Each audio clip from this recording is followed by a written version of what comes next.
Hi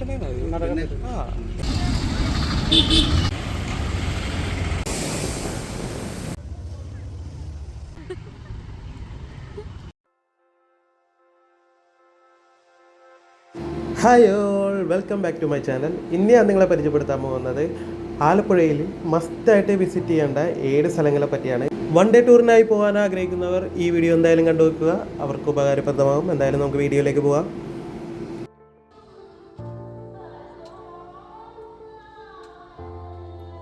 അപ്പം നമ്മൾ രാവിലെ തന്നെ വിസിറ്റ് ചെയ്ത് അമ്പലപ്പുഴ അമ്പലമാണ്. നല്ല പീസ്ഫുള്ളായിട്ടുള്ള കാമായിട്ടുള്ള അമ്പലമാണ്. ഇതിൻ്റെ ഒരു ഐതിഹ്യം എന്തെന്നാൽ ഗുരുവായൂരപ്പൻ ഉച്ച കഴിഞ്ഞ് പാൽപ്പായസം കഴിക്കാൻ വേണ്ടി നേരെ ഇങ്ങോട്ടാണെന്നാണ് ഇവിടെ ഉള്ളവരുടെ വിശ്വാസം.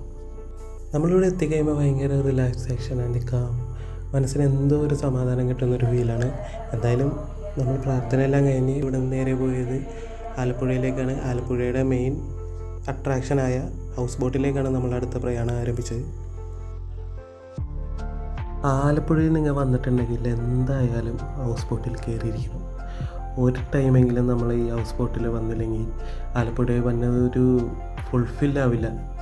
അത്രയ്ക്ക് നല്ലൊരു ബോട്ട് റൈഡാണ് ഇവർ പ്രൊവൈഡ് ചെയ്യുന്നത്. ആലപ്പുഴയിൽ ഏറ്റവും അതിമനോഹരമായിട്ടുള്ളൊരു അട്രാക്ഷനിൽപ്പെട്ട ഒന്നാണ് ഈ ഹൗസ് ബോട്ടുകൾ. ഇവിടെ വന്നു കഴിഞ്ഞാൽ എന്തായാലും ഈ ഒരു റൈഡ് നിങ്ങൾ എന്തായാലും ട്രൈ ചെയ്ത് നോക്കണം. ആദ്യമായിട്ട് ഇങ്ങനൊരു സംഭവം അല്ലേ? കേരളത്തിൽ ആദ്യമല്ലേ? അല്ല, നടക്കാൻ പറ്റണേ. ഇത് വേറെ സ്ഥലത്തുകൊണ്ട് അത് പണി കഴിഞ്ഞിട്ടില്ലല്ലേ? ഇല്ല, കഴിഞ്ഞ ആഴ്ച ഇങ്ങനെ കൊണ്ട് ഫിറ്റ് ചെയ്താ. ഇവിടെ വേറെ സ്ഥലത്ത് മൊബൈലെല്ലാം ഉണ്ടായിരുന്നു, ഫേസ്ബുക്കിലും വാട്സപ്പിലും. ചേട്ടൻ എത്ര ആളായി ഇപ്പൊ ഇവിടെ? ഞാൻ 10-12 വർഷം. എന്റെ ഇവിടെ ഒറിജിനൽ കുട്ടനാടില്ലേ, അവിടെ 15 കിലോമീറ്ററാണ്. ഇതിപ്പോ എത്ര വർഷമായി ഈ ബോട്ട്? ഇതോ ഇത് ഇറങ്ങിയിട്ട് ഒരു 1.5 വർഷം കണ്ടായിരുന്നു. ഈ കാണുന്ന 2 ചേട്ടന്മാരാണ് ഈ വണ്ടിയുടെ സാരഥികൾ. അത് മാത്രമല്ല ഈ ഹൗസ് ബോട്ടിലെ എല്ലാ കാര്യങ്ങളും നോക്കുന്ന ഇവരാണ്. നല്ലൊരു ഗൈഡൻസ് ആണ് ഇവരുടേത്. അതുമാത്രമല്ല നമുക്ക് പോണ വഴികളും റൂട്ടുകളും എല്ലാം പറഞ്ഞു തന്നു. നമ്മളിപ്പോൾ നേരെ സഞ്ചരിക്കുന്ന വേമ്പനാട്ട് കായലിലേക്കാണ്. അത് കഴിഞ്ഞ് കുട്ടനാടിലേക്ക് പോകും. അപ്പോൾ അത് മുമ്പുള്ള ആ ഏരിയയിലുള്ള എല്ലാ സ്ഥലങ്ങളും ഇവർ പറഞ്ഞു തന്നു. നമുക്ക് നല്ല ക്ലിയറായിട്ടും വ്യക്തമായിട്ടാണ് കാര്യങ്ങൾ പറഞ്ഞത്. അത് മാത്രമല്ല ഈ ഹൗസ് ബോട്ടിൽ നമുക്ക് കൂടാണ്ട് ഫുഡും ഈ പറയുന്ന പോലെ സോഫ്റ്റ് ഡ്രിങ്ക്സൊക്കെ നമുക്ക് ഈ റൈഡിൽ അവർ പ്രൊവൈഡ് ചെയ്യുന്നുണ്ട്. ഞാൻ ഫസ്റ്റ് ടൈമാണ് കേട്ടോ ഈ ഹൗസ് ബോട്ടിൽ, ആദ്യമായിട്ടാണ്. അത് കൂടാണ്ട് ഇവിടുത്തെ റൂംസിനെ പറ്റി പറയുകയാണെങ്കിൽ പോലും നല്ലൊരു പ്രീമിയം റൂംസാണ് ഇവർ നമുക്ക് പ്രൊവൈഡ് ചെയ്യുന്നത്. പോരാത്തതിന് ഇവിടുത്തെ ഓരോ കാര്യങ്ങളും അത്യാവശ്യം നല്ലൊരു നീറ്റ് ക്ലീൻ. പിന്നെ അത് കൂടാണ്ട് ഒരു വീട്ടിൽ കയറുന്ന പോലത്തെ ഒരു ഫീലാണ് എനിക്ക് ഈ ബോട്ടിൽ കയറിയപ്പോൾ തോന്നിയത്. പുറത്ത് ഇതേപോലെ കായലിൻ്റെ ഒരു കാഴ്ചയും കൂടെ കാണുമ്പോൾ നമുക്ക് എന്തായാലും ഒരു നല്ലൊരു രസമുള്ള ഒരു റൈഡ് തന്നെയാണ്. പോരാത്തതിന് നമുക്ക് ഞാൻ പോയിട്ട് എനിക്ക് നല്ലൊരു ഫീൽ ഗുഡ് അനുഭവപ്പെടും. എന്തോ മനസ്സിനൊക്കെ ഒരു കുളിർ. മാത്രമല്ല ഇപ്പോൾ ഈ ബോട്ടിൽ ഞങ്ങൾ മാത്രമേ ഉള്ളൂ, ഞങ്ങളും അവരും. നമുക്ക് ഈ ബോട്ടിൽ എന്താവശ്യം ഉണ്ടെങ്കിലും അവരോട് പറഞ്ഞാൽ മതി, അവരതിനനുസരിച്ച് അറേഞ്ച് ചെയ്യുന്നതാണ്. ഫുഡിനാണെങ്കിൽ ഫുഡിന് ഇപ്പോൾ നമുക്ക് ലൈവായിട്ട് വേണമെങ്കിൽ അവർ മീൻ പിടിച്ച് നമുക്ക് കുക്ക് ചെയ്ത് തരും.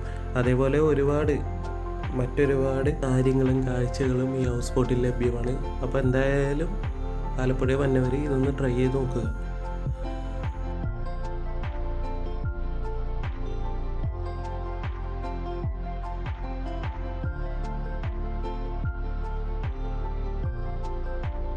നമുക്കിപ്പോൾ ഡെയിലി പാക്കേജ് ആയിട്ടാണ് ഇത് ചെയ്യേണ്ടതെങ്കിലും അങ്ങനെയും അവൈലബിൾ ആണ്. അതുകൂടാണ്ട് സ്റ്റേ ആയിട്ട് ഉദ്ദേശിക്കുന്നവർ അങ്ങനെയും എടുക്കാവുന്നതാണ്.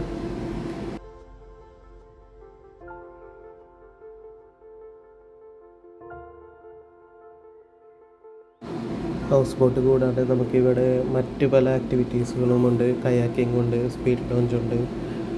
പക്ഷേ ഹൗസ് ബോട്ടിൽ കയറുന്ന ആ ഒരു ഫീല് ഒന്നും അതിൽ കിട്ടില്ല. ഹൗസ് ബോട്ടിൻ്റെ ഒരു ഫീല് തന്നെ വേറെയാണ്.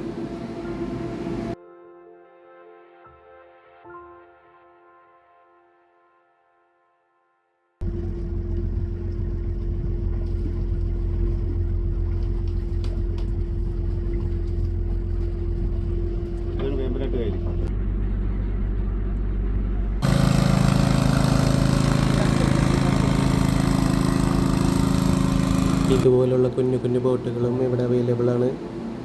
ഈ ബോട്ടുകൾ നമ്മൾ നേരെ കൊണ്ട് എത്തിക്കുന്നത് ഗ്രാമങ്ങളിലേക്കാണ്. ഗ്രാമങ്ങളിലേക്കുള്ള ചെറിയ ചെറിയ വഴികളിൽ കൂടെ ഇവരെ നമ്മളെ കൊണ്ടുപോകും. അങ്ങനെ ഞാനും ഹൗസ് ബോട്ടൊന്ന് ഓടിച്ച് നോക്കിയിട്ടൊന്ന് അവർ ജസ്റ്റ് എന്നോടൊന്ന് ഓടിച്ച് നോക്കിക്കൊള്ളാൻ പറഞ്ഞു. അപ്പോൾ ഞാൻ ജസ്റ്റ് ഒന്ന് കയറിയിരുന്ന് ആ സ്റ്റിയറിംഗ് ഒക്കെ ഒന്ന് തിരിച്ച് അതേപോലെ ഒന്ന് ചെറുതായിട്ടൊന്ന് ഓടിച്ച് നോക്കി. ഇതിനെല്ലാം സപ്പോർട്ട് തന്ന നമ്മുടെ 2 സാരഥികൾ, നമ്മുടെ 2 ചേട്ടന്മാർ, അവരോട് ഒരു വലിയ താങ്ക്സ് തന്നെ വേണം പറയാനായിട്ട്. അവരുടെ ആ ഒരു പെരുമാറ്റ രീതി എന്തുകൊണ്ട് കസ്റ്റമറിനെ സാറ്റിസ്ഫൈഡ് ചെയ്യിപ്പിക്കുന്ന രീതിയിലാണ് അവരുടെ കെയറിങ്ങും. ഞാനിപ്പോൾ സഞ്ചരിക്കുന്നത് ക്യൂൻ എലിസബത്ത് എന്ന ഹൗസ് ബോട്ടിലാണ്. എന്തായാലും ഹൗസ് ബോട്ടിലെ എല്ലാം കാഴ്ചകൾ കണ്ടതിന് ശേഷം ഞങ്ങൾ വീണ്ടും മടങ്ങുകയാണ് അടുത്തൊരു സ്ഥലത്തിലേക്ക്. ഇപ്പോൾ ഞങ്ങൾ വന്നേക്കുന്നത് പുതിയൊരു സ്ഥലത്തേക്കാണ്. ഇത് എല്ലാവർക്കും പരിചയമായിട്ടുള്ളൊരു സ്ഥലമാണ്, കൃപാസനമാണ്. കൃപാസനത്തിനെ പറ്റി അധികം നമ്മൾ എടുത്തു പറയേണ്ട കാര്യങ്ങളൊന്നുമില്ല. കൃപാസനം വളരെ വിശ്വാസമുള്ളതും എന്നാൽ ജലസാഗരം കൂടിയതുമായിട്ടുള്ളൊരു സ്ഥലമാണ്. ഇവിടെ ഇപ്പോൾ വന്നാലും ഈ ഒരു തനക്ക് നമുക്ക് അനുഭവപ്പെടാം. എന്തായാലും ഇവിടുത്തെ പ്രാർത്ഥനയെല്ലാം കഴിഞ്ഞതിന് ശേഷം ഞങ്ങൾ നേരെ എത്തിയത് ദേവി കരുണാകരൻ മ്യൂസിയത്തിലേക്കാണ്. കേരളത്തിൻ്റെ താജ്മഹൽ എന്ന് വേണമെങ്കിൽ ഇതിനെ വിശേഷിപ്പിക്കാം. ദേവി കരുണാകരൻ്റെ ഭാര്യയായ ബെറ്റി കരനാണ് ഈ മെമ്മോറിയലിലൂടെ സ്ഥാപിച്ചത്. ഇവിടെ സന്ദർശിക്കാനായി ഒരാൾ 200 രൂപയുടെ ടിക്കറ്റെങ്കിലും എടുക്കണം. എന്തായാലും അവിടെ നിന്ന് ഞങ്ങൾ നേരെ തിരിച്ചത് ആലപ്പുഴ ബീച്ചിലേക്കാണ്.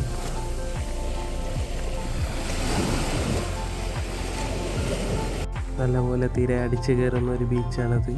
നിങ്ങളിപ്പോൾ കാണുന്ന ആ കറുത്ത തോണ് അത് ഷിപ്പ് പോകാൻ വേണ്ടി പണിതാണ്. പക്ഷേ അത് വിജയകരമായില്ല. ഞങ്ങളിപ്പോൾ നിൽക്കുന്നത് ഒരു ഉച്ച കഴിഞ്ഞിട്ടുള്ള ആ സമയത്താണ്. ആ സമയത്ത് നല്ല കാറ്റും ആവശ്യത്തിന് വെയിലും ഉണ്ടായിരുന്നു കേട്ടോ. അതുകൂടാണ്ട് ഇവിടെ ഒരുപാട് വാട്ടർ ആക്ടിവിറ്റീസും പാരാഗ്ലൈഡിങ് ആക്ടിവിറ്റീസും ഒക്കെ ഉണ്ടായിരുന്നു. ഈ ബീച്ചിൻ്റെ തൊട്ടടുത്ത് തന്നെയാണ് ആലപ്പുഴ ലൈറ്റ് ഹൗസ്. അവിടെ ഞങ്ങൾ സന്ദർശിച്ചിരുന്നു. ഇവിടെ ഗൂഗിൾ പേ അലൗഡ് അല്ല, ക്യാഷായിട്ട് വേണം വരാനായിട്ട്. ഒരാൾക്ക് 20 രൂപയെങ്കിലും വരും. അതിനുശേഷം ഞങ്ങൾ എത്തിയത് സെൻറ് ആൻഡ്രൂസ് ബേസിലിക്ക അർത്തുങ്കലിലാണ്. ഇതായിരുന്നു നമ്മുടെ വീഡിയോയിലെ അവസാനത്തെ ലൊക്കേഷൻ. ഞങ്ങൾ വന്ന സമയത്ത് പെരുന്നാളൊക്കെ അടുക്കാറായി തോന്നുന്നു. ഇവിടെയും ഈ പറഞ്ഞ പോലെ വളരെ വ്യത്യസ്ത രീതിയിലാണ് ഈ ബേസിലിക്ക നിർമ്മിച്ചിരിക്കുന്നത്. പോരാത്തതിന് കർത്താവിൻ്റെ ഓരോ രൂപക്കൂടെന്ന പോലെ ഓരോ ശിലകളും ഇവിടെ സ്ഥാപിച്ചിട്ടുണ്ട്.